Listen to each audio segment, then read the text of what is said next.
नमस्कार दोस्तों, BPS 69 mains GS paper 2 इसकी परीक्षा आज अभी खत्म हुई है 2 बजे। इसमें क्या सवाल हैं, क्या पूछे गए हैं, मैं आपके समक्ष इसको प्रस्तुत करता हूं। देखिए, खंड 1 में है कि निम्नलिखित प्रश्नों के लघु उत्तर दीजिए। माने इसको आपको शॉर्ट्स में देने, आपको मार्क्स यहाँ पर लिखा हुआ है। बिना देर किए जानिए पहला प्रश्न क्या है। भारतीय संविधान से संबंधित मूल ढांचे के सिद्धांत का आलोचनात्मक मूल्यांकन कीजिए। सीधा सा क्वेश्चन कह रहा है कि भारतीय संविधान के संबंधित मूल ढांचा का सिद्धांत का आलोचनात्मक है। और भारतीय सिद्धांत का मूल ढांचा क्या है, हमारा फ्रेमवर्क क्या किया गया है, हमारे संविधान के फ्रेम में क्या रखा गया है।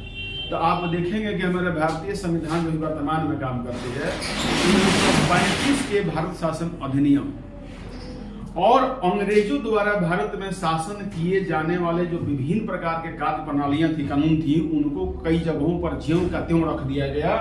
इस सवाल के पूछने का मतलब यही है, आलोचना हमारे अपने भारतीय संविधान की नहीं है। हम किसी दूसरे के थोपे गए संविधान को हम लोग कब तक अपनाते रहेंगे, तो इस पर यह हमारा आलोचनात्मक व्याख्या प्रस्तुत करना है। पूरी डिटेल में न जाते हुए वे बातें जिनको वर्तमान में सुधारी जा रही है, इन बातों को अगर आप फोकस करते हैं तो आपको नंबर मिलेगा। आज के युग में, आज के इस समय में जो आज ये सवाल आपसे पूछे गए हैं, इसका मतलब ये है कि हमारे संसद में पार्टी द्वारा कौन कौन से ऐसे कानूनों को बदलाव किए गए हैं, उन पर भी एक तरह से फोकस करने के लिए पूछा गया है। मूल ढांचा, सीधी से मूल ढांचा, तो हमारे संसद में इसी बात पर जोर देती जा रही है कि मूल ढांचे में हमारा शुरुआत में कुछ गड़बड़ था, उसको सुधारने का प्रयास किया जा रहा है। तो इसे आप आधुनिकतम रूप में लिखेंगे तभी आपको मार्क्स मिलेगा अथवा नहीं मिलेगा। दूसरा सवाल, क्या आर्थिक रूप से पिछड़े वर्ग ईडब्ल्यूएस हेतु आरक्षण तर्कसंगत है? टिप्पणी कीजिए। देखिए, आर्थिक रूप से पिछड़े वर्ग का मतलब है कि जनरल कैटेगरी में जो जिनकी 8 लाख से कम आय है या बहुत से क्रिटेरियाएं हैं, तो आरक्षण तर्कसंगत है? टिप्पणी कीजिए। तो जहां तक ये बात है, तो आप हर एक व्यक्ति को जो समाज में कमजोर हो, गरीब हो, आर्थिक पिछड़ेपन हो, उसे कोई लाभ नहीं मिल रहा हो, तो उसे आगे करने के लिए रिजर्वेशन और सपोर्ट जरूरत पड़ती है। लेकिन अगर केवल प्रश्न व्यू से लिखेंगे तो बिल्कुल इसका उत्तर हाँ में होना चाहिए, क्योंकि हर एक वर्ग में लोग ऐसे हैं जो अधिक पिछड़े हुए हैं। तो इसका ज्यादा मैं डिटेल नहीं बताऊंगा, क्योंकि इसका उत्तर है क्या है, तर्कसंगत है, तो हाँ है, बिल्कुल हाँ है कर दीजिए। लेकिन इसकी जो खामियां हैं उसके बारे में 2 लाइन लिखे कि कुछ लोग ऐसे हैं जो आर्थिक रूप से पिछड़े तो नहीं है, लेकिन वो डुप्लीकेट कागज बनवा करके उस कैटेगरी में आने का प्रयास करते हैं। तो आपका उत्तर तुलनात्मक होना चाहिए। दूसरा, भारतीय संविधान की संशोधन प्रक्रिया की आलोचनात्मक वर्णन कीजिए। भारतीय संविधान में संशोधन की प्रक्रिया हमारा संविधान का ही पार्ट है। उसमें कहा गया है कि हम अपने संविधान को संशोधन कर सकते हैं, लेकिन इसकी आलोचनात्मक वर्णन का मतलब यह है, सीधे से कह रहे हैं, देखिए बिल्कुल पटन पर है कि भारतीय संविधान का संशोधन जो होता है वो साधारण बहुमत या 2/3 बहुमत से किया जाता है।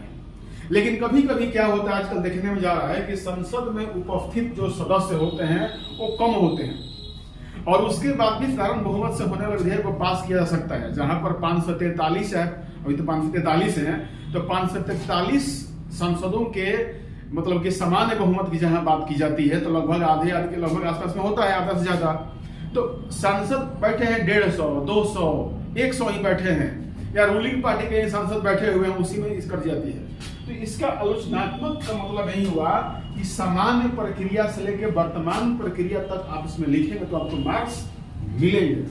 तो आलोचना ही कह रहा है कि इसके नियम ऐसे होने चाहिए कि संविधान का लोग हम जब संशोधन करें तो सबको मान्य हो और स्वीकार हो। नेक्स्ट, बताइए किस प्रकार भारतीय संविधान की प्रस्तावना संविधान के उद्देश्यों की कार्य योजना प्रस्तुत करती है। स्पष्ट है कि पूरे ये संविधान के सुकुंजी कहा गया है।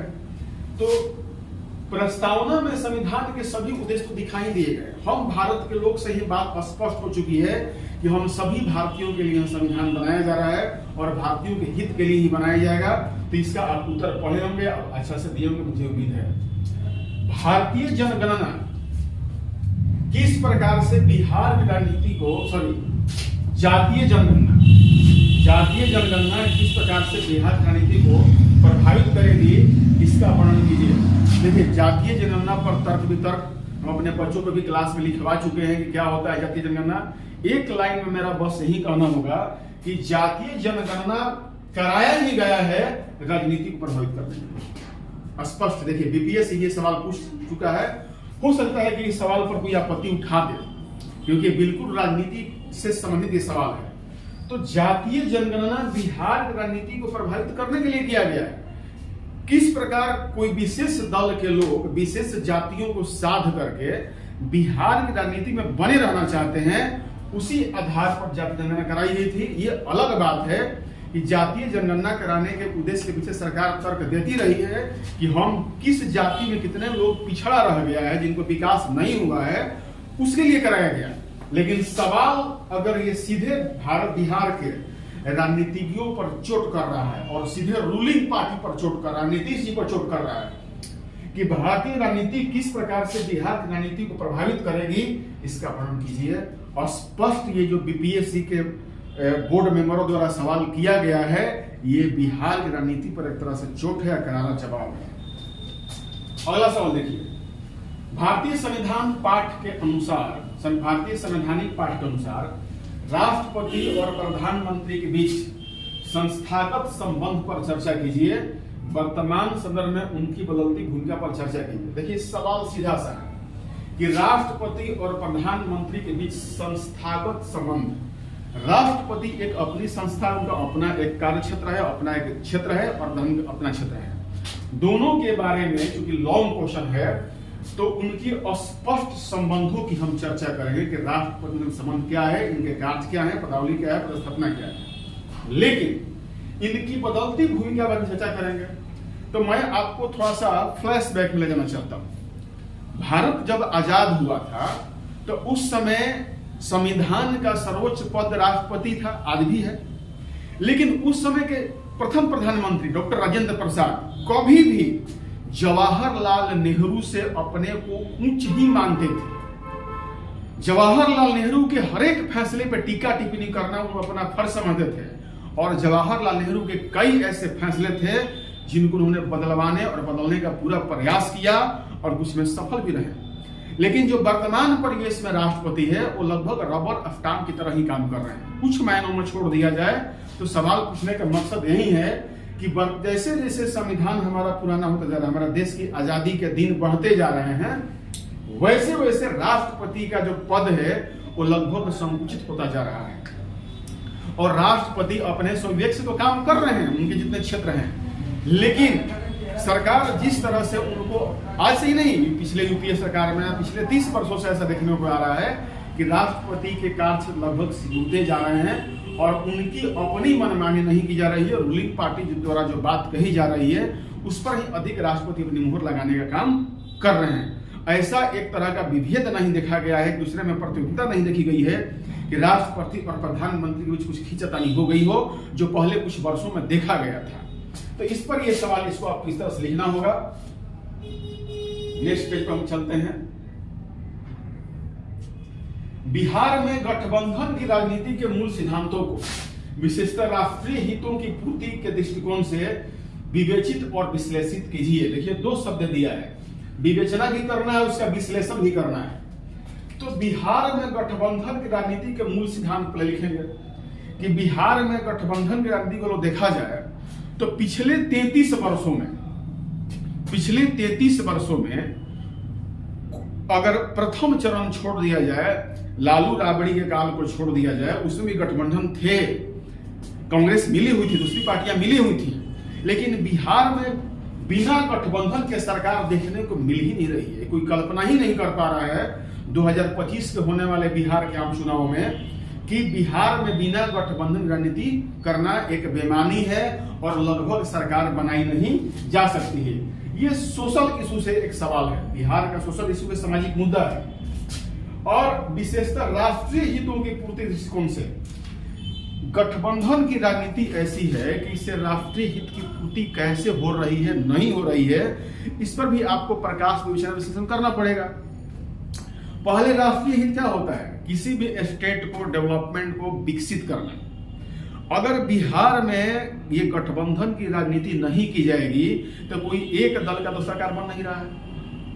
अब राष्ट्रीय हितों को ध्यान में रखकर गठबंधन करनी चाहिए। ये नहीं करनी चाहिए कि सिर्फ सरकार बनाने के लिए हम किसी के साथ गठबंधन कर लें। मैं नाम नहीं लेना चाहूंगा, लेकिन जो पहले गठबंधन की राजनीति हुई बिहार में और नीतीश कुमार ने पहली बार कार्यभार संभाला मुख्यमंत्री का, तब से विकास, बिहार के विकास में और राष्ट्रीय हितों को बहुत ध्यान दिया गया। लेकिन कुछ समय के बाद जब गठबंधन को दूसरे दल से गठबंधन किया गया दल को, तो इसमें उतार चढ़ाव होते रहे हैं और राष्ट्रीय हितों की अनदेखी की जा चुकी है या की जा रही है। तो मेरा मतलब है कि ये भी सवाल जो है, इस पर कुछ राजनीतिक विश्लेषक लोग सवाल उठा सकते हैं।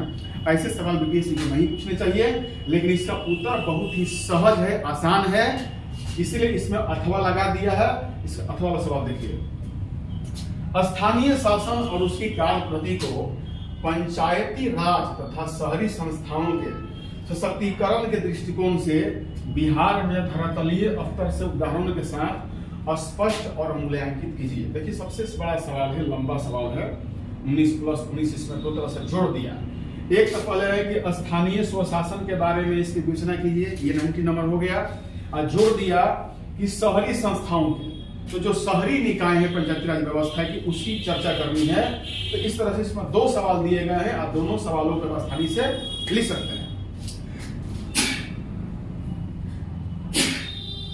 त्रिस्तरीय पंचायती राज व्यवस्था से उठा करके बलवंत राय मेहता समिति से लेकर के सारे चीजों का जिक्र करके इसका उत्तर आप आसानी से दे सकते हैं। अब खंड 2 में आइए,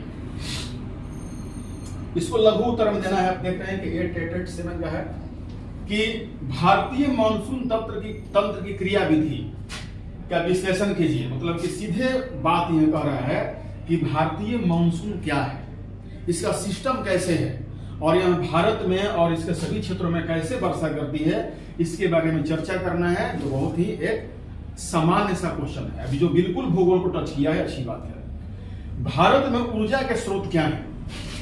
भारत में जो भी ऊर्जा के स्रोत हैं, वो परंपरागत ऊर्जा हो या गैर परंपरागत ऊर्जा हो, उन सभी की चर्चा करनी है। क्या ये घरेलू मांग की पूर्ति के लिए पर्याप्त हैं? भारत के लिए संभावित वैकल्पिक ऊर्जा के स्रोत क्या हैं? समीक्षात्मक प्रस्तुत कीजिए। तो पहले तो भारत में ऊर्जा के जो स्रोत हैं वो परंपरागत ऊर्जा, कोयला, पेट्रोलियम आप बता सकते हैं, और गैर परंपरागत। और दूसरे सीधे कह रहा है कि वैकल्पिक ऊर्जा तो अब कोई परंपरागत हो नहीं सकता, वो गैर परंपरागत ही होगा। वो सोलर बिजली हो, इलेक्ट्रिक बिजली हो, सॉरी जब बैटरी चालित बिजली हो, या हाइड्रोजन से लेने वाली बिजली हो। तो इन वैकल्पिक ऊर्जा के बारे में हम लोग शॉर्ट जानकारी दे सकते हैं। भारत में पर्यटन उद्योग की स्थिति की विवेचना कीजिए और देश में इसके भविष्य का विश्लेषण कीजिए। भारत में पर्यटन एक उद्योग के रूप में कैसा है, इसको आपको चर्चा करना है शॉर्ट में, और इसका भविष्य तो भारत में बहुत ही ज्यादा है। इसको कैसे आप बेहतर करेंगे, इसमें अगर उत्तर लिखते हैं तो आपको अच्छा नंबर मिलेगा, 8 मिल जा सकता है, 8 में कुछ भी आपको रोकेगा ही नहीं। बिहार में अनुसूचित जाति और अनुसूचित जनजाति जनसंख्या के वितरण का वर्णन कीजिए और इनकी सामाजिक आर्थिक दशाओं का स्तरों पर टिप्पणी कीजिए। सीधे सवाल है कि बिहार में कितने % अनुसूचित जाति जनजाति रहती है, कौन प्रमुख है और कहां पर रहती है, इसका चर्चा कर दीजिए, आपको 7 में 5 नंबर मिलेगा। भारत को प्रमुख भौतिक विभागों में विभाजित कीजिए तथा उसके प्रदेशों का वर्णन कीजिए, जिससे बिहार राज्य की भूमिका सम्मिलित हो। देखिए सवाल सीधा है, भारत के प्रमुख भौतिक विभाग, तो भारत का आपको फिजिकल डिवीजन कर देना है तथा उस प्रदेश में जिसमें बिहार होता है। बिहार में क्या है? बिहार में प्लेन भी है और बिहार में क्या है? पूर्वोत्तर की उत्तर की पहाड़ियां भी है। तो भारत के डिवीजन में अगर भारत के पर्वतों का डिवीजन कीजिए तो भारत के पर्वतों को बांटते हुए बिहार के सीधे पर्वत का वर्णन कीजिए। ध्यान रखिएगा, शॉर्ट सवाल है 7 नंबर का। तो भारत का प्रगति बांट दीजिए और भारत के पर्वतीय प्रदेश में बिहार के उत्तरी भाग के जो चंपारण के पर्वतीय क्षेत्र है, पश्चिमी चंपारण, उसका चर्चा कर दीजिए। बिहार का मैदानी भाग, भारत के मैदानी भाग बांटिए, भारत के मैदान में बिहार के मैदान की चर्चा कर दीजिए, और भारत का पठारी भाग बांट के भारत दक्षिण का सब पठारी भाग चर्चा कर दीजिए। आपको 7 में 5 नंबर मिलेगा ही मिलेगा। लेकिन पता नहीं इस विद्यार्थी कैसे कैसे लिखते रहते हैं।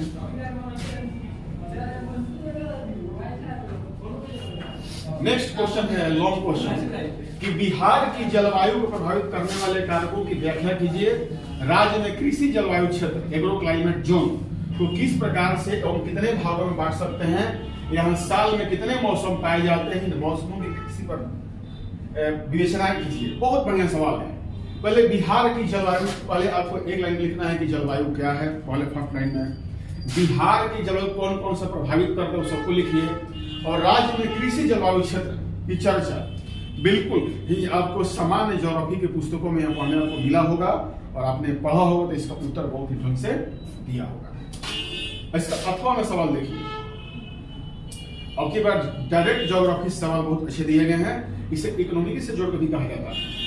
भारत में जनसंख्या निदेशालय द्वारा शहरों का वर्गीकरण किस प्रकार किया गया? मतलब जनसंख्या के आधार पर शहरों को कैसे बांटा गया है? कौन मेट्रोपॉलिटन सिटी है, कौन सिटी है, कौन टाउन है, कौन कस्बा है? ये बहुत से भूगोल में, नगरीय भूगोल में पढ़ा जाता है इसको। और ये अर्थशास्त्र में भी है, लेकिन ये ज्यादा भूगोल का ही विषय है। नगरीय भूगोल में इसकी चर्चा पूरा की गई है। विभिन्न प्रकार के वर्गीकृत शहरों की 2011 की जनगणना के अनुसार कुल आबादी और उनकी वृद्धि पर प्रकाश डालिए।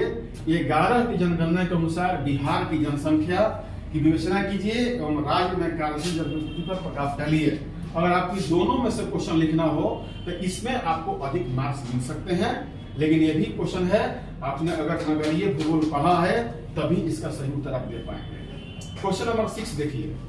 भारतीय नियोजन के संदर्भ में अर्थशास्त्र के ट्रिकल डाउन सिद्धांत, इसके प्रमुख तत्व, लाभ, सीमाओं और आलोचनाओं को स्पष्ट करें। देखिए स्पष्ट कर रहा है कि ये ट्रिकल डाउन सिद्धांत क्या है।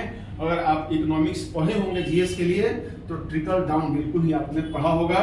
इसके अथवा में जो सवाल है, भारत की मानसून प्रणाली, मैकेनिज्म ऑफ इंडियन मानसून, इसके स्वभाव, प्रकार, जलवायु परिवर्तन, वितरण, समानार्थी शब्द, पूर्वी और पश्चिमी स्ट्रीम और व्यवहार्यता का वर्णन कीजिए। मतलब कि आप देखेंगे तो आपको इन दोनों क्वेश्चनों में इसको लिखेंगे तो ये भूगोल का आपको बेसिक मार्क्स दे सकता है और इसका टेक्निकली नंबर भी ज्यादा आपको मिलेगा ही मिलेगा।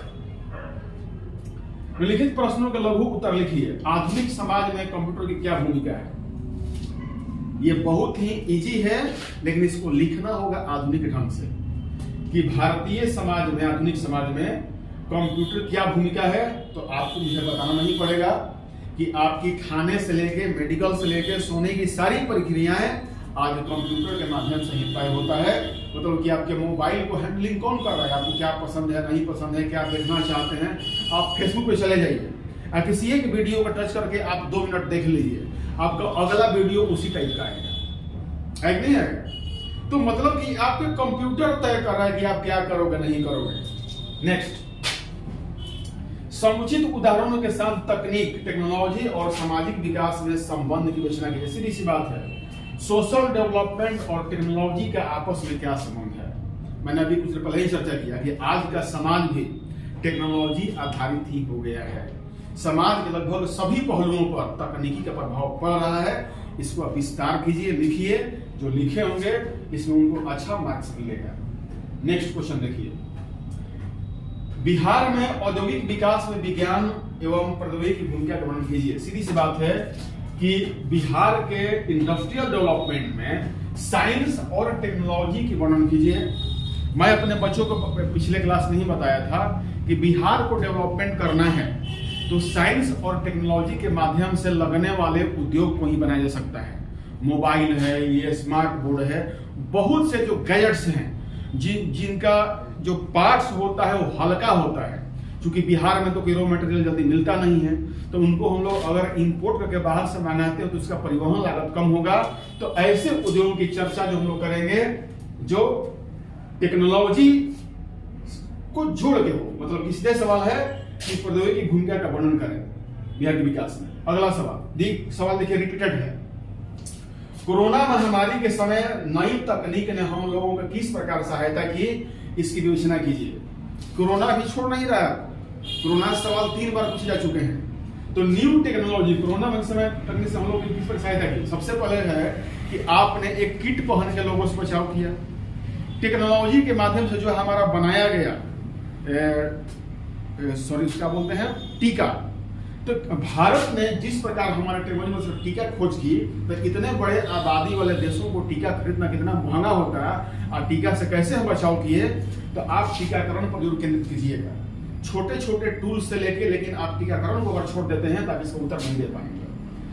सतत विकास में टेक्नोलॉजी का विकास नोट लिखिए, मतलब कि सस्टेनेबल डेवलपमेंट में टेक्नोलॉजी क्या भूमिका है। किसी भी प्रदेश में, किसी भी क्षेत्र में जब हम लोग डेवलपमेंट करते हैं तो उस डेवलपमेंट को टिकाऊ होना चाहिए, सस्टेनेबल होना चाहिए। ये नहीं कि हम ये काम किए तो थोड़े समय के लिए हो गया, दूसरा आप नुकसान कर दिया। तो सस्टेनेबल डेवलपमेंट का मतलब ही होता है कि एक पॉजिटिव विकास, उसका नेगेटिविटी नहीं हो। तो उसमें टेक्नोलॉजी क्या करेगी, जैसे मान लीजिए कि किसी भी चीज का निर्माण करना है, तो उसको टेक्नोलॉजी से कम पर्यावरण क्षति करते हुए, कैसे से कम रॉ मटेरियल को यूज करते हुए हम लोग उसको अगर निर्माण करें तो उसका डेवलपमेंट होगा। जैसे आपको बहुत बड़े फ्रेम का टीवी बनाना हो तो उसके लिए रॉ मटेरियल ज्यादा हो, लेकिन टेक्नोलॉजी और नैनो टेक्नोलॉजी की मदद से आप अपने मोबाइल पर भी उसी टीवी का आनंद ले सकते हैं। तो उससे क्या होगा कि आपको रॉ मटेरियल जब कम लगेगा तो प्रकृति का दोहन कम कीजिएगा। आज देख रहे हैं कि सभी प्रकार के गाड़ियों में लगने वाली बैटरियां छोटी हो गई, मोबाइल की बैटरियां छोटी हो गई, ये सब क्या है, टेक्नोलॉजी है। तो जब आपका रॉ मटेरियल कम होगा, लागत कम होगा, तो इससे होने वाले विकास क्या होंगे, पर्यावरण की क्षति कम होगी, सस्टेनेबल होगा, जिसमें टेक्नोलॉजी बहुत ढंग से काम करेगी। किसी चीज को बनाने में टेक्नोलॉजी आपको मदद करेगी। पूरे अगर माइंड को ओपन करके इस सवाल को लिखें तो आपको अच्छे मार्क्स प्राप्त जरूर हुए होंगे, हो जाएगा। नेक्स्ट, तकनीकी का दुरुपयोग। देखिए बहुत टेक्निक सवाल आ गया। चौथा क्वेश्चन है, तकनीकी का दुरुपयोग और इसका गलत प्रयोग पर्यावरण के प्रदूषण की तरफ ले जाता है और जलवायु परिवर्तन का कारण बनता है। उचित उदाहरणों की सहायता से योजना कीजिए कि किस प्रकार भारत के पर्यावरण के लिए तकनीकी का दुरुपयोग एक अभिशाप बन गया है। तो मतलब सीधे सी बात है कि ऊपर हम लोगों ने बात किया सस्टेनेबल डेवलपमेंट में एक तरह जहां टेक्नोलॉजी यूज करने से आपको लाभ होता है, उसी प्रकार कैसे पर्यावरण प्रदूषण में भी टेक्नोलॉजी का ही हाथ है। सीधी सी बात करें, बहुत पहले एक सिनेमा आई थी मोबाइल टावर को लेकर के, अक्षय कुमार जी का सिनेमा था, रजनीकांत जी का। तो मतलब कि जहां जहां टेक्नोलॉजी जब आएगी, और लगभग सभी क्षेत्रों में, देखिए कृषि क्षेत्र हुआ, उद्योग क्षेत्र हुआ, परिवहन क्षेत्र हुआ, एजुकेशन क्षेत्र हुआ। मैं सीधी सी बात करता हूं, लॉकडाउन में टेक्नोलॉजी के माध्यम से आप लोगों ने पढ़ाई करना शुरू किया, ऑनलाइन पढ़ना शुरू किया। ऑनलाइन में जब आपने अपने मोबाइल डेटा का अधिक से अधिक यूज किया तो टावरों से अधिक डेटा का प्रसारण किया गया, उससे पर्यावरण में पक्षियों का अधिक विनाश हुआ, आपकी आंखों का विनाश हुआ, आपके दिमाग का विनाश हुआ। सभी जगह, माने सभी क्षेत्र में, कृषि क्षेत्र में टेक्नोलॉजी का विकास करते हैं तो वहां भी जो गांव का शांत माहौल है, वहां भी पर्यावरण प्रदूषण से लेकर ध्वनि प्रदूषण से लेकर जल प्रदूषण सब कुछ हो रहे हैं। तो मतलब कि एक तरफ जहां डेवलपमेंट है टेक्नोलॉजी से, उसी प्रकार टेक्नोलॉजी क्या करती है, हमारे पर्यावरण को नुकसान भी करती है। अगर हम लोग टेक्नोलॉजी के माध्यम से हम लोग परमाणु ऊर्जा का यूज कर रहे हैं, लेकिन वही परमाणु भट्टी में कभी विस्फोट हो गया, कभी रेडिएशन फैल गया, तो फिर क्या होता है, कई एग्जाम्पल आपके सामने पड़े हुए हैं। तो आप एग्जाम्पलों के मदद से इन सवालों का उत्तर दीजिए तो आपको अधिक से अधिक मार्क्स मिलेंगे। मैं उम्मीद करता हूं, आशा करता हूं कि जो भी मेरे विद्यार्थी, जो ऐसे विद्यार्थी हैं जो आज मेंस पेपर सेकंड का उत्तर लेके आए होंगे, अगर ऐसे ही विचारों को फॉलो करके उत्तर लिखे होंगे तो निस्संदेह ही उनको मार्क्स मिलेगा। अभी के लिए धन्यवाद। कल हम लोग इसका पुनः पुनर्चक्रण करेंगे निबंध का। नमस्कार।